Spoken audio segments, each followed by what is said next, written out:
Good morning, Vancouver. It's September the 19th, 2013. I'm Steve Ferguson, and from the ever-lovely and totally organized Pollinate Studio, this is Terminal City News.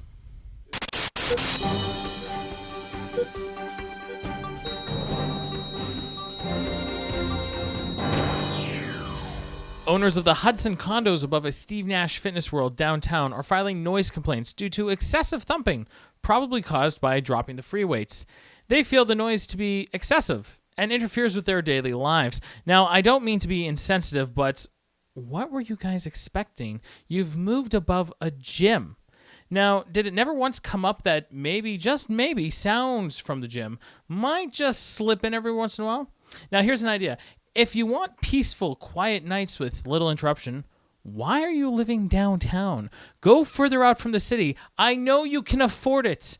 Oh, but I like the amenities living downtown has to offer, you're saying. Amenities? Like a gym?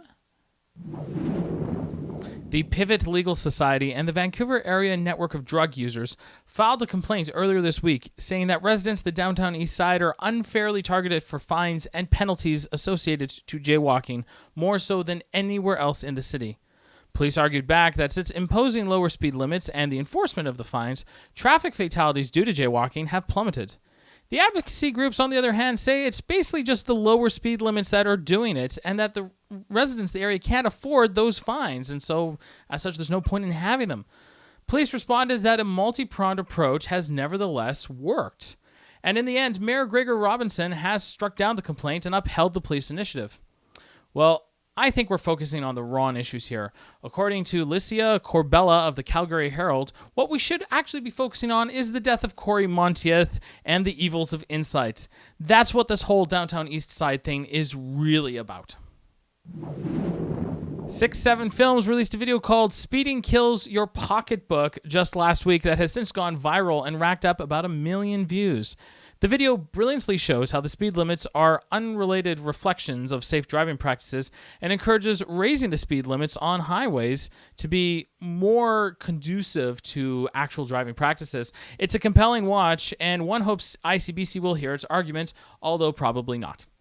As it stands, I only really mention it because I'm in the video. Hooray! Look, see. I'm the one who says that, people who do 141 deserve to be impounded. Yeah, that's me. After 2 heroin-related deaths in a relatively short amount of time, police are issuing a warning to make sure you know where your heroin is coming from and that there is a supply of bad heroin out there. Now, I know what they're saying, but I can't help it. Is there actually any good heroin out there? Can I get some? What does it do? Will I be sexy? At a town hall meeting a couple Tuesdays ago, Port Moody councillor Rick Glumack called Mayor Mike Clay cowardly, according to one incensed citizen who was demanding an apology through the Tri-City News. I can't actually find anything in the news about it except for that one mention, particularly why Clay is apparently a coward, so I'm going to assume that there was no reason. Next on our agenda, it looks like we're going to be looking at budget cuts. Recent municipal hearings have brought up things like the highway expansion and, of course, our parks and rec is something that needs to be looked at. You are a coward! Ooh.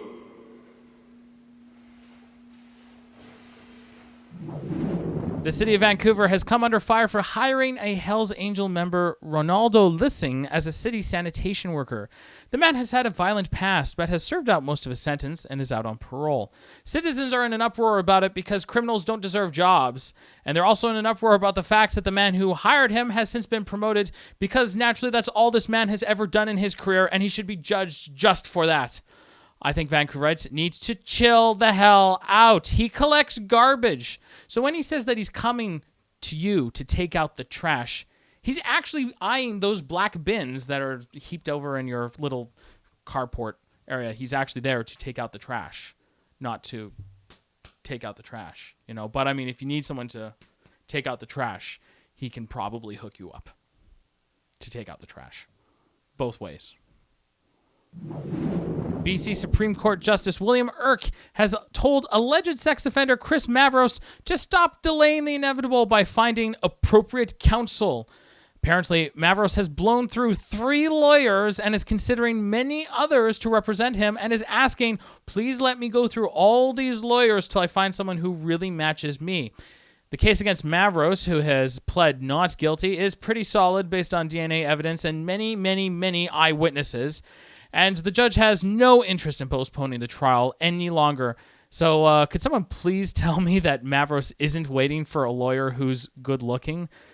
Ooh. Last week, a bear was seen traipsing around Coquitlam Center Mall's parking lot. Wildlife officials were quick to assume it was scrounging for food, but I'm pretty sure it was visiting one of the last remaining HMVs in the Lower Mainland.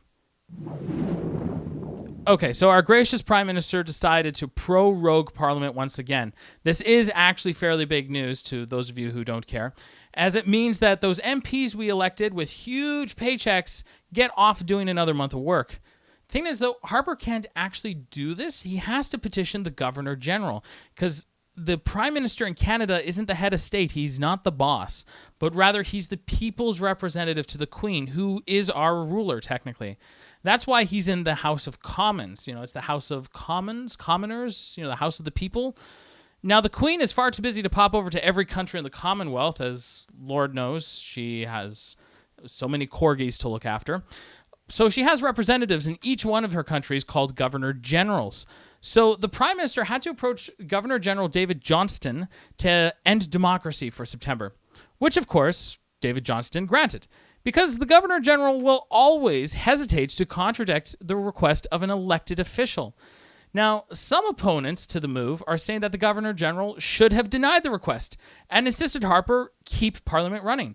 This is ultimately the most fascinating example of why our system is broken.